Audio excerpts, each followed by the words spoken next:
So hello everyone, welcome to IFS. आज मैं आपको एक ऐसे कैंडिडेट से मिलाना चाहता हूं जिन्होंने अभी अभी 46 रैंक से एलएस क्वालिफाई किया है। सबसे पहले तो बताइए कि आपका नाम क्या है, आप कहाँ से हो, आपकी ग्रेजुएशन कब हुई, आपकी पोस्ट ग्रेजुएशन कब हुई। सर, मेरा नाम साहिल महापात्र है। मैं उड़ीसा से हूँ। हम्म। और मेरा अभी एमएससी फर्स्ट ईयर चल रहा है। मैं National Institute of Science Education and Research NISER Bhubaneswar में ही इंटीग्रेटेड एमएससी का कोर्स कर रहा हूँ। अच्छा, अभी आपकी एमएससी फर्स्ट ईयर चल रही है अभी तो। Yes sir. आपने एमएससी फर्स्ट ईयर में आपने एलएस भी क्वालिफाई कर दिया। Yes sir. अच्छी बात है। मतलब आपका स्पेशलाइजेशन क्या है? अब आप में स्पेशलाइजेशन भी लेना है आपको, सेकेंड ईयर में जाओगे तब। हाँ, एक्चुअली हमारे नाइजर में एमएससी फर्स्ट ईयर में ही स्पेशलाइजेशन ले देते हैं। मेरा फिजिकल केमिस्ट्री। अच्छा, आपका एमएससी फर्स्ट ईयर में आपका फिजिकल केमिस्ट्री स्पेशलाइजेशन है।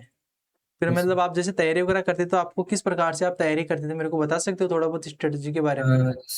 अभी इस अटेम्प्ट के लिए तो ये मेरा पहला अटेम्प्ट था।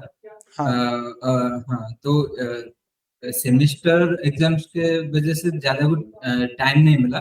मैं जब हाँ। गेट 2025 के लिए तैयारी कर रहा था तभी उसी टाइम बहुत अच्छे से मतलब कॉन्सेप्ट वगैरह रिवाइज करके और क्वेश्चन वगैरह प्रैक्टिस करके बहुत अच्छे से प्रिपेयर कर रहा था। बट इस अटेम्प्ट के लिए मुझे इतना टाइम नहीं मिला, इसलिए लास्ट 10-15 दिन मैंने जो जो वेटेज वाले टॉपिक थे उसी वेटेज वाले टॉपिक्स को रिवाइज किया, उनका क्वेश्चन प्रैक्टिस किया। और इस तरह से मैं मतलब आपने वेटेज वाले टॉपिक में से कौन कौन से टॉपिक चूज किया आपने जैसे हाई। कि जैसे कि फिजिकल केमिस्ट्री से क्वांटम मैकेनिक्स, देन काइनेटिक्स, ये वाले टॉपिक्स मैंने चूज किए थे। इनऑर्गेनिक केमिस्ट्री से organometallics and coordination chemistry, organic chemistry से रिएक्शन इंटरमीडिएट, रिएक्शन मैकेनिज्म, ये वाले टॉपिक करके चले जाते और आपने इनऑर्गेनिक से क्या तैयार किया। हैं। इनऑर्गेनिक से मैं क्या ऑर्गेन ये हमारा जो टॉपिक था कोऑर्डिनेशन केमिस्ट्री एंड और एक ऑर्गेनोमेटेलिक्स, ये दो अच्छा, टॉपिक। मतलब आपने ये टॉपिक तैयार किए। तो मतलब आपने किस प्रकार से, मतलब कोई प्रीवियस ईयर के क्वेश्चन वगैरह सोल्व किए, फिर आपने डायरेक्ट नोट्स ही रिवाइज किए। हाँ, पीवाई की भी मैंने प्रैक्टिस किया है और नोट्स भी रिवाइज किया मतलब आपसे अगर पूछा जाए तो ऑर्गेनिक, इनऑर्गेनिक और फिजिकल में आपको कौन सा सब्जेक्ट इजी लगता है और कौन सा डिफिकल्ट लगता है। है।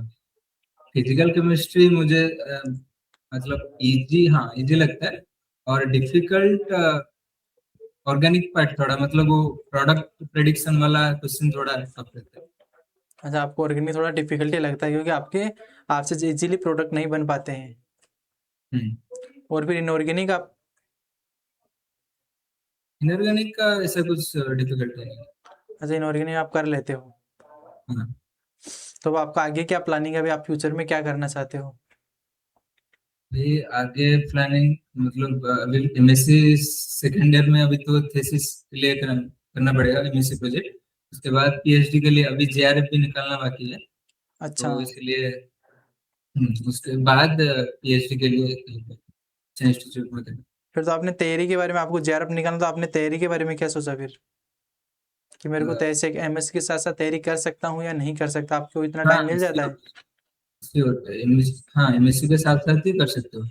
नहीं, वो लोग, बहुत सारे लोग बोलते हैं कि मेरे को एमएससी के साथ साथ तैयारी करने का मौका नहीं मिलता।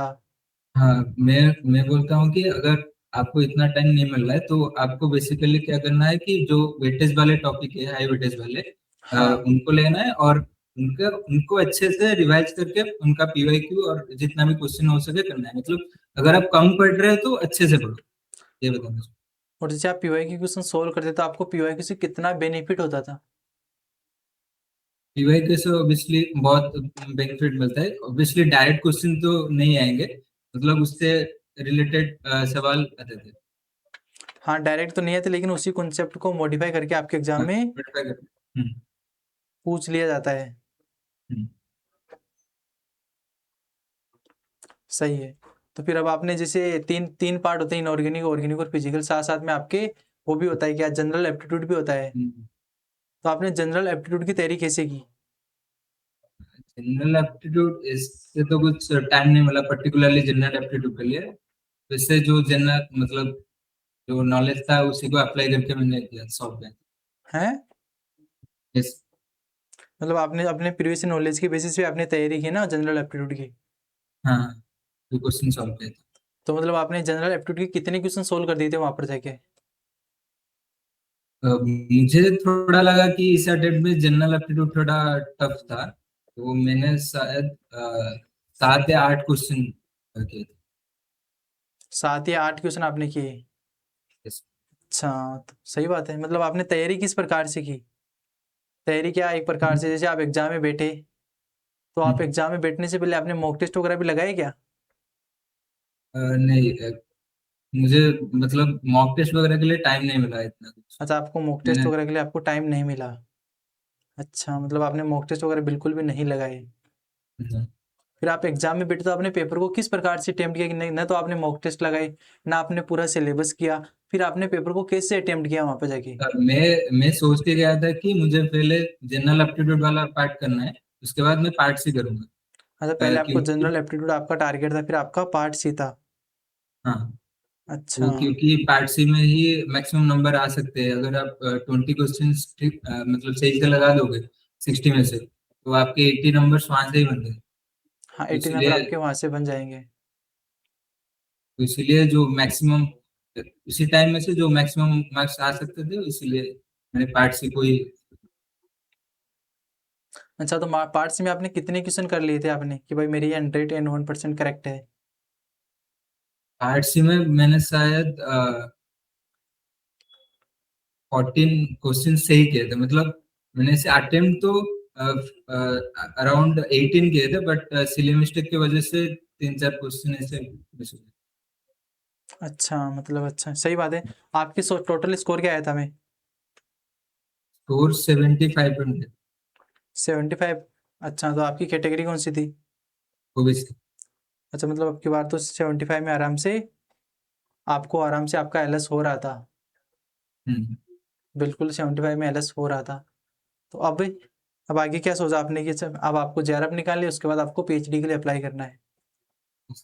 आपने जिस जेआरएफ के लिए, हाँ, जेआरएफ के लिए थोड़े मतलब अच्छे से पढ़ना होगा, कुछ प्रॉब्लम प्रैक्टिस करना होगा, क्योंकि सिली मिस्टेक्स को कम करना है इसलिए। हाँ, सही है। और जैसे अब आप जैसे कोई आपको बच्चे यूट्यूब पर देखेंगे तो आप उन बच्चों को क्या बोलना चाहोगे? क्योंकि बहुत सारे लोग ऐसे होते हैं जो उनका एलएस भी नहीं निकल पाता पहले अटेम्प्ट में, और आपने तो पहले अटेम्प्ट में एमएससी के प्रीवियस ईयर में आपने तो एलएस क्वालिफाई कर दिया।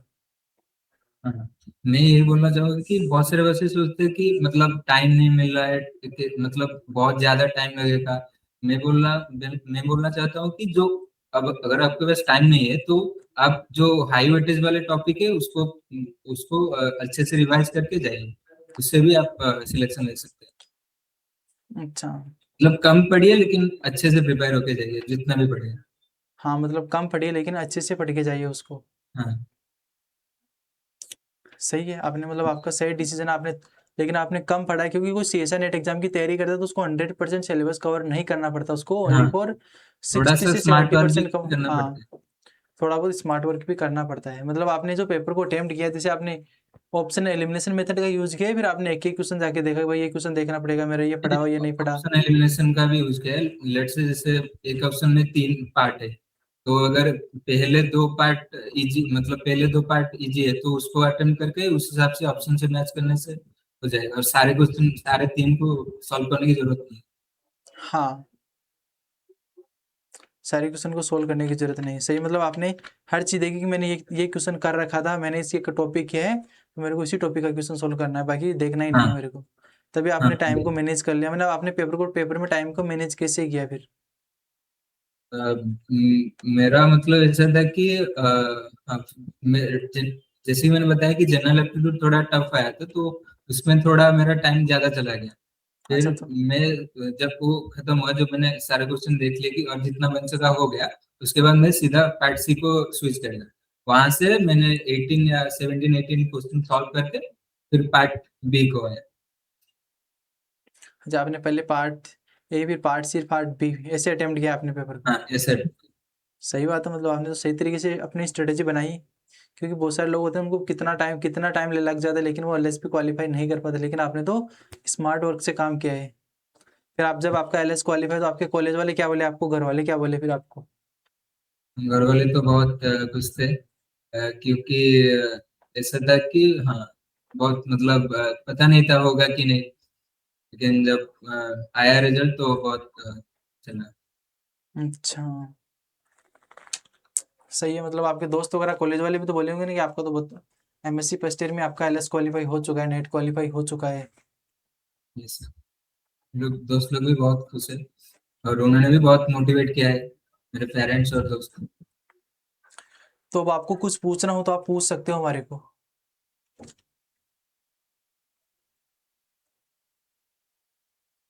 तो पूछने के लिए कुछ नहीं, हम्म।